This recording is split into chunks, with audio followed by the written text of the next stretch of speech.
So, ayan guys, yung isang buong wrapper, hatiin lang natin sa gitna. Tapos, tupiin natin na medyo mahigit kalahati. Ganyan. Tapos, putulin din po natin yan. Tapos, yung isa niyan ay tupiin natin at hatiin natin yan sa gawin nating 4 na piraso yan. Yan, sundan nyo lang po yan.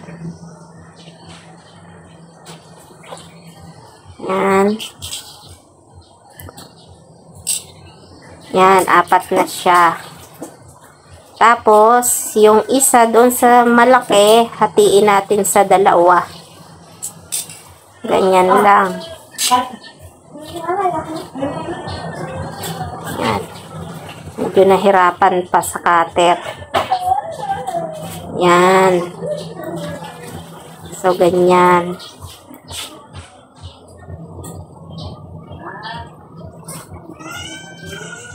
Tapos, ito, yung pinaka sunflower natin, lagyan natin ng ganyan.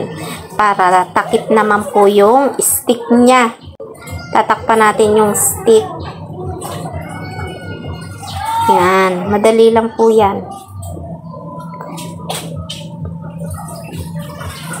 Tapos, yung isang wrapper na yan, tutupiin natin ng pagganyan. Tapos, patalikod naman yung isa. Tapos, ite-tape po natin yan para di po siya maggalaw. Yan. Ite-tape natin yan. Magkabila. So, ayan. Mas maganda kasi ang black na wrapper sa sunflower. So, ganyan guys. Nakalimutan ko lang yan i-tape. Dapat po naka-tape yung pinaka-stem niya doon. Pero dinikitan ko po yan ulit. Tapos lalagyan lang natin yan ng tape. Ganyan. Huwag natin masyadong sakalin yung wrapper. Yan. Ganyan lang. Yan. Maganda kasi yung black na wrapper sa sunflower. Tapos yan po yung ilalagay natin sa gilid. Bale po ang magagamit lang natin na wrapper dito ay isang pirasong wrapper lang. May sobra pang isang halos 1/8. Yan, lagay natin dyan sa gilid na yan. Yan. Tapos ite-tape lang din po natin yan. Ganyan. Tape lang natin yan pa ganyan.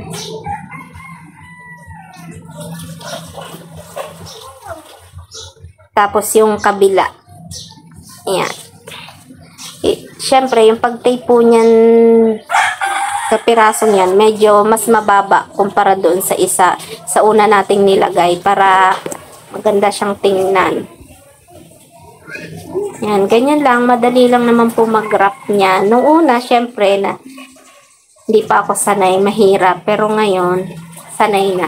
Tapos yan naman po, yan, tupi-tupi lang natin yung pag ganyan. Hindi ko ba alam. Nung una, nahihirapan ako niyan. Pero ngayon, okay lang. Hindi ko na masyadong inaayos kasi mas maganda naman yung gusot-gusot. Kaya nga natin ginugusot-gusot yan para magandang tingnan. So, ayan. Ganyan lang po yung pag-wrap ko ng sunflower. Yan, bali 3 piraso po yan. Ilalagay natin dyan. Yung iba, maraming nilalagay dyan. Pero sa akin, okay na yung 3. Kasi yung isa, nilagay ko na mismo doon sa pinaka-stem ng sunflower. Hindi na kasi ako gumagamit ng tissue paper para dyan. Okay na yan. Magkano lang naman benta ko niyan. Tapos ito na, moment of truth, magre-ribbon na tayo. Yan, lagyan lang natin yan. Yan, i-glue natin yan. Ganyan lang yan, napakasimple lang yan. Tapos, glue uli sa kabila. Hindi ko alam kung magkano ang bentahan ng iba nito, pero ako, ang benta ko dito ay 120 pesos. 120 lang po yan. Medyo malaki din po yung pagka-sunflower niyan. Tapos 30 petals, kaya medyo malaki yan. Tapos simple lang yan. Wala nang maraming abubot. Yan, simpleng ribbon. Tapos lalagyan ko lang yan ng sticker. So ganyan na siya. Okay na siya. Pwede na natin siyang ibenta. So yan.